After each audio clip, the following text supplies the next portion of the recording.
Hey, this is Paul Acevedo of Windows Phone Central. Let's talk about Forza Horizon 2 for Xbox One. It's also available on Xbox 360, and most of this review applies to that version as well.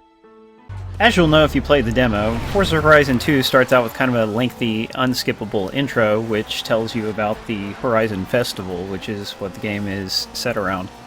The intro is a little bit annoying, especially since you can't skip it, but I have to say it's worlds better than the intro to Need for Speed Rivals.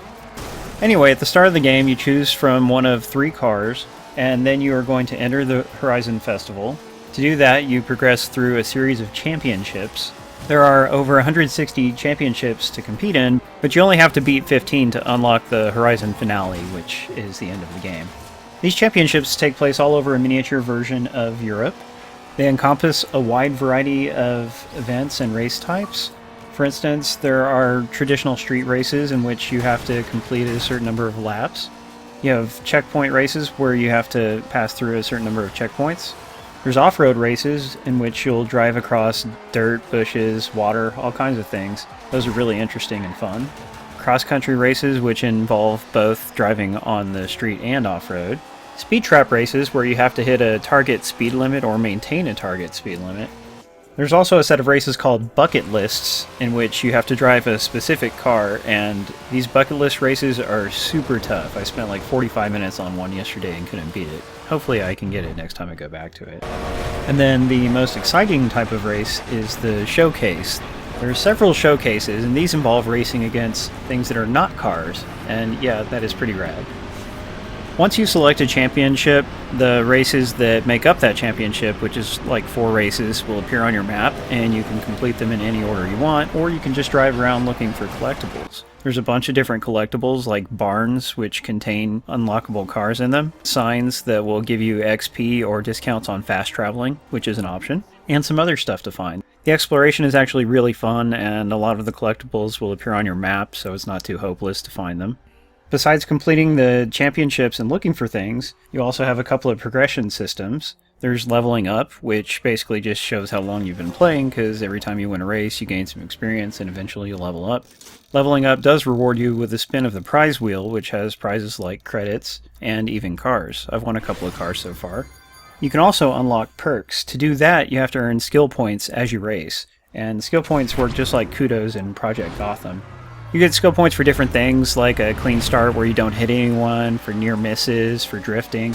As long as you don't crash after you've gotten some, then they'll be added to your total, and eventually you'll unlock these perks, which give you bonuses like extra credits when you do certain things, fast travel discounts, a lot of different things. It's kind of like an RPG skills system, and it is fun to make your own path across the perks chart. Another big feature of Forza Horizon 2 is Drivatars. These are AI racers who are based on actual players. So as you're playing, you'll just encounter AI versions of your friends and other Xbox Live players. They behave a lot more realistically than the AI in most racing games, so they really add a level of flavor to the game. You can also go up to a Drivatar and challenge them by pressing the X button.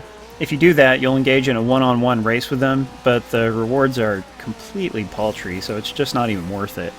Also, after you complete races and championships, the game always asks you if you want to race against a single Drivatar, which it calls your rival. And again, there's very little point in doing so because you just don't get any kind of rewards for it. Perhaps in the future they'll balance it out better.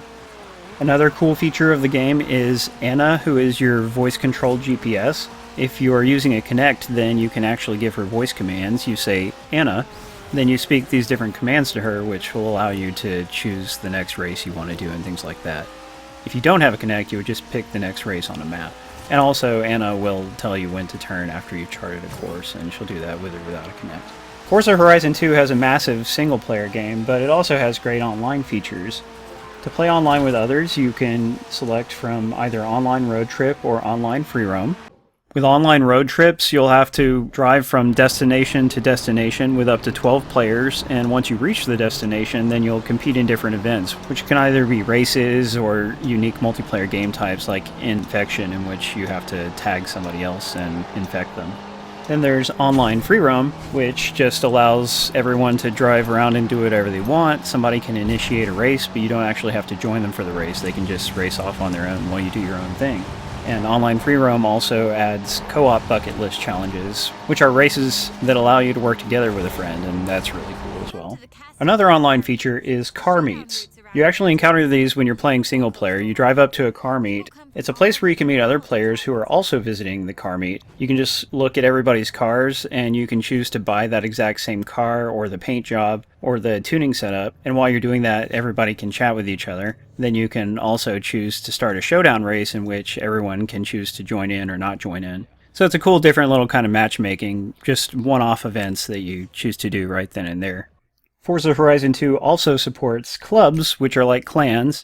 The clubs in this game can hold up to 1,000 people. If you join one, then you can move up through different tiers by gaining more experience every week, and you'll get different rewards for doing so. It just so happens that we have our own club called WP Central. To join, just search for our club name, WP Central, or our club tag, which is WPCE. So join the club and let's race together.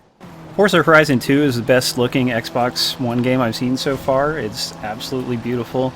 Lots of great, gorgeous terrain to drive across. There's a day and night cycle. There's rain, which is something you don't see in a lot of racing games, but it looks great and it affects your handling. And there's just so much stuff to do, you know, like the sense of exploration and adventure, driving not only in streets but off-road. It makes for a very solid racing game, and it can be as difficult or easy as you want because you can adjust a lot of different assists. The handling is always going to be semi-realistic and not truly arcadey, but even though I'm more of a casual racing fan, I still have a lot of fun with it. So far I have to say that Forza Horizon 2 is one of the best Xbox One games of the year, and I hope you'll get it and join us in the WP Central Club. Thanks for watching. Read my full detailed review at WPCentral.com.